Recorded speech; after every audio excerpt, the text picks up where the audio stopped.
Hello बच्चों, let's read the question which says that granulocytes are formed in. Granulocyte कहाँ पर form होती हैं, कहाँ पर बनती हैं? थाइमस में बनती हैं, बोन मैरो में बनती हैं, किडनी में बनती हैं या लीवर में बनती हैं? यहाँ पर अगर हम की कॉन्सेप्ट की बात करें, here the key concept for this question is formed elements. और फॉर्म्ड एलिमेंट्स में भी ये किसका पार्ट है? ल्यूकोसाइट्स का पार्ट है। ल्यूकोसाइट्स जिन्हें हम वाइट ब्लड सेल्स कहते हैं। अब देखिए, जो ल्यूकोसाइट्स होती है ना, हम ब्रॉडली डिवाइड कर देते हैं दो कैटेगरी में। एक तो ग्रेनुलोसाइट्स में, ग्रेनुलोसाइट्स में जिनके अंदर ग्रेन्यूल्स पाए जाते हैं, और एक होती है ए ग्रेनुलोसाइट्स, ए ग्रेनुलोसाइट्स जिनमें ग्रेन्यूल्स नहीं पाए जाते हैं।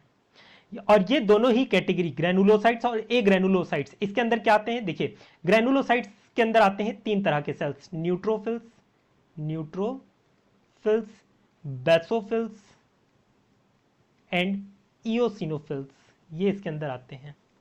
और वहीं ए ग्रेनुलोसाइट्स में क्या आते हैं? इनके अंदर मोनोसाइट्स और लिम्फोसाइट्स आते हैं। मोनोसाइट्स और लिम्फोसाइट्स आते हैं। ये जो हमारे ग्रेनुलोसाइट्स हो गए, ए ग्रेनुलोसाइट्स हो गए, आरबीसीज हो गए, ये सब के सब कहां बनते हैं? ये बनते हैं बोन मैरो में। बोन मैरो में, रेड बोन मैरो होती है ना, उसके अंदर ये पाए जाते हैं। ये वहां पर फॉर्मेशन ही इनका होता है। तो यहां से हम इसका आंसर कर सकते हैं ऑप्शन 2, बोन मैरो इसका करेक्ट आंसर है।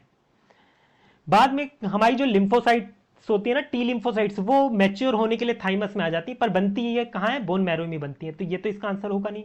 सेकंड इसका आंसर है। किडनी में फॉर्मेशन नहीं होता है। फोर्थ, लीवर, लीवर में भी इसका फॉर्मेशन नहीं होता है। तो हमारा आंसर क्या हुआ? हमारा आंसर हुआ bone marrow, option 2। I hope you understood it. Best of luck.